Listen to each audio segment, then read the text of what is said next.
I wasn't interested at the start. My agent rang me up and said, we have this show with dragons and shadow babies and all that. And I said, let me stop you there. And she said, no, it's HBO.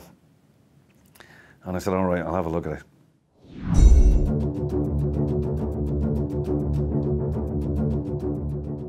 I read it and went, this is nothing to do with fantasy. This is nothing to do with dragons or shadow babies. Or that whole thing is an incredibly expensive backdrop to a story of power and legacy and family and paranoia and a corrupting nature of power. And I mean, those kind of themes are Shakespearean, and it makes for fantastic drama.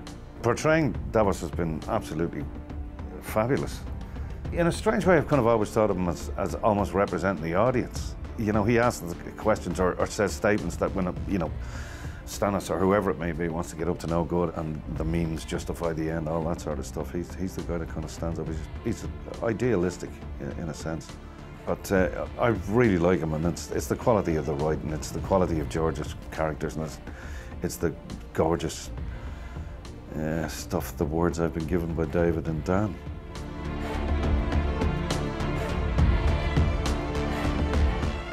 From seasons 1 to 6, we would take 6 months shooting 10 episodes.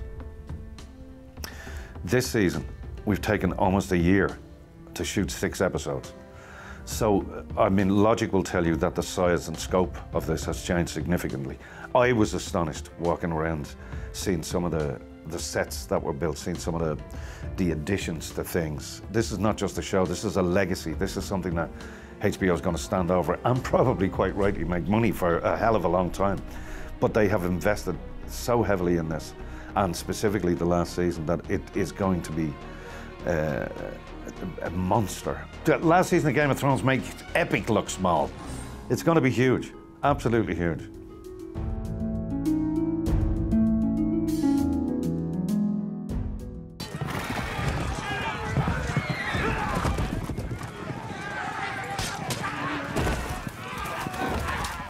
For instance, the Battle of the Bastards, which is a phenomenal event to watch on the show, was a complete pain in the arse to film. And the weird thing with drama, with television and film, is that the worse the conditions are, the better they look with the final product. I mean, you know, you're in 6 inches of mud and you're trying to run in it and your horse is slipping underneath you and all that sort of stuff. As the day progresses, you actually do descend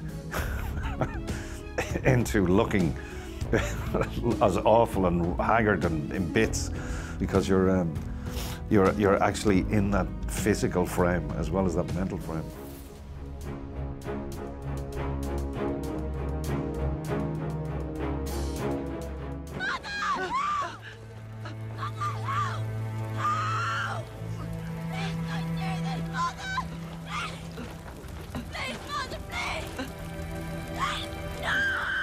One of the most emotional moments was when I was sitting at home on the couch with my daughter, because I'd liberated the carved stag that I make for Shireen before Stannis sends me away, before they do the vile deed that they did to Shireen.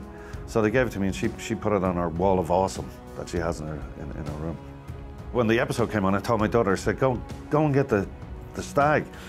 I stupidly hadn't thought about this, because I'd cried when I'd read it a year before, but I hadn't seen the scene. So she was sitting on the end of the couch with holding this stag when the scene came on, and I'm completely, my jaw was on the ground watching this horrific scene roll out.